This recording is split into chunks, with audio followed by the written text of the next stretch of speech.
Assalamualaikum, jumpa lagi. Video kali ini lanjutan menata hati, membenahi nurani. Judul tulisan kali ini, apa urusanku dengan dunia? Ada pesan dari ulama besar Buya Hamka. Kalau hidup sekedar hidup, babi hutan juga hidup. Kalau kerja sekedar kerja, kera juga kerja. Ketika ketidaktenangan jiwa seringkali karena kita tidak pernah berhenti membandingkan diri dengan orang lain. Membandingkan penghasilan, jabatan, merek HP, kendaraan, rumah, merek tas, pakaian, bahkan popularitas dengan orang lain. Akhirnya, jutaan karunia yang Tuhan hadiahkan kepada kita hanya berlalu begitu saja tanpa rasa syukur. Padahal, hitunglah anugerah Tuhan, kalkulasikan pemberian Allah setiap saat dalam diri kita. Niscaya kita akan menjadi pribadi yang sangat berbahagia, karena kenikmatannya bagi kita ternyata tak terhingga. Dunia yang terus-menerus direguk bagaikan air laut senantiasa diteguk. Makin rakus meminumnya, makin hauslah kita dibuatnya. Makin terbuai dalam nikmat dunia, makin tamaklah kita dibuatnya. Ada suatu masa di mana kenikmatan dunia tak terasa. Akan datang hari di mana kesengsaraan dunia dirasakan.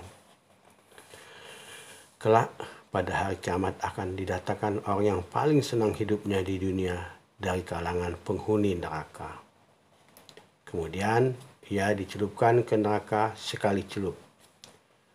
Lalu dikatakan padanya, "Wahai anak Adam, apakah engkau pernah merasakan kesenangan ketika di dunia dahulu?" Ia menjawab, "Tidak. Demi Allah, wahai Rabbku." Lalu didatangkan orang yang paling sengsara hidupnya di dunia dari kalangan penghuni surga. Kemudian ia dicelupkan ke surga sekali celup. Dikatakan padanya, "Wahai anak Adam, apakah engkau pernah merasakan kesusahan atau penderitaan ketika di dunia dahulu?" Ia menjawab, "Tidak. Demi Allah, aku tidak pernah merasakan kesusahan atau penderitaan sedikit pun." Hadis Rasulullah dari Imam Muslim. Sungguh, aku benar-benar dapat mengenali kecintaan seorang terhadap dunia dari cara penghormatan kepada ahli dunia. Sufyan As-Tsauri. 3 hal yang boleh dibandingkan. Kalau kita masih suka membandingkan diri dengan orang lain terkait harta, gelar, gaji, kedudukan, maka jangan pernah untuk bahagia. Sebab bahagia hanya hadir saat kita mensyukuri karena Tuhan menikmati hidup tanpa mengukur dari persepsi orang lain. Hanya 3 hal yang boleh dibandingkan dengan orang lain. Tekunnya ibadah, besarnya manfaat, dalamnya ilmu. Jika ada yang lebih tekun ibadahnya, lebih luas manfaatnya, lebih dalam ilmunya, maka berlombalah dengannya. Jika ada orang yang lebih ikhlas pengabdiannya pada Tuhan, lebih hebat kontribusinya pada sesama, dan lebih semangat dalam menimba bermacam-macam pengetahuan, maka putuskan untuk berkompetisi dengannya. Jangan mau ketinggalan dengan orang itu. Saingin mereka, irilah pada mereka, karena rasa iri pada orang baik adalah sebuah keutamaan. Selain 3 hal itu, syukuri yang telah kita peroleh. Nikmatilah hidup. Semoga dengan cara ini Allah membahagiakan jiwa kita. terlalu berambisi mengumpulkan dunia dan terus-menerus membandingkan dengan orang lain, hanyalah akan membudakkan diri dalam keserakahan. Tidak mau kalah dengan orang yang lebih banyak hartanya, lebih tinggi pangkatnya, lebih cemerlang karirnya, lebih tinggi popularitasnya, lebih hebat kekuasaannya, hanyalah akan menyita usia kita dalam ketamakan yang tak berujung. Jangan pernah bercita meraih ketenangan dalam kehidupan. Hidup ketika kita masih suka menempatkan kebahagiaan, hidup ketika kita masih suka menempatkan kebahagiaan kita di bawah bayang-bayang keberhasilan orang lain. Yang kita butuhkan bukan harta, bukan jabatan, bukan popularitas.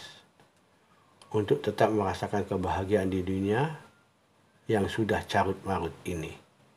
Yang lebih kita butuhkan adalah kedekatan dengan Tuhan. Segala kekurangan yang menjurus membuatmu lebih dekat dengan Tuhan. Hakikatnya adalah anugerah segala keberlimpahan yang justru membuatmu jauh dari Tuhan. Hakikatnya adalah musibah. Masalah terbesar dalam hidup bukanlah kekurangan harta atau kehilangan kehormatan di hadapan sesama. Masalah terbesar adalah di saat cinta Tuhan tak lagi singgah pada diri kita. Dengan sindiran yang cukup telak, Buya Hamka pernah menasihatkan, kalau hidup sekedar hidup, babi hutan juga hidup. Kalau kerja sekedar kerja, kera juga bekerja. Dengan perumpamaan babi hutan dan kera, Buya Hamka seolah menuturkan bahwa jika kualitas kita hanya sekedar menjalani hidup, mengalir tanpa punya makna, maka apa bedalah kita dengan babi hutan yang selama ini kita rendahkan jika tiap hari bekerja hanya untuk mencukupi kebutuhan tanpa ada tujuan yang lebih tinggi. Apakah beda kita dengan kera yang tiap hari juga bekerja untuk mencukupi kebutuhan hidupnya? Hidup bukan sekedar untuk makan, dan makan bukan hanya sekedar untuk hidup. Kita tercipta sebagai makhluk sempurna yang oleh Allah diamanahi tugas mulia sebagai khalifah di muka bumi. Ini adalah tugas besar yang hanya mampu diemban oleh manusia. Jadikan hidup ini sebagai perjalanan untuk menjadi pemakmur bumi. Kita hidup untuk mempersembahkan pengabdian terbaik kita padanya. Kita menebar seluas mungkin manfaat bagi sesama dan menjadikannya sebagai bekal untuk menempuh perjalanan yang lebih hakiki, yakni perjalanan menuju kehidupan yang abadi. Sebagai renungan, dunia adalah ladang akhirat. Semegah apapun rumah kita, hakikatnya itu hanyalah gubuk, tempat kita berteduh dari teriknya mentari, tempat kita melepas lelah dari kerja keras. Namun kita sering lupa, kita tiap hari pergi ke sawah hanya untuk memperindah bubuk tanpa mengurus tanaman yang ada di sekitarnya. Begitu waktu panen, barulah kita terperenggah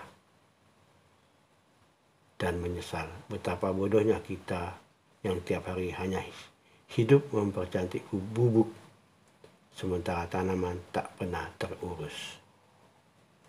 Wassalam. Terima kasih. Ikuti terus, menata hati, membenahi diri. Jangan lupa subscribe, like, dan komen. Wassalam.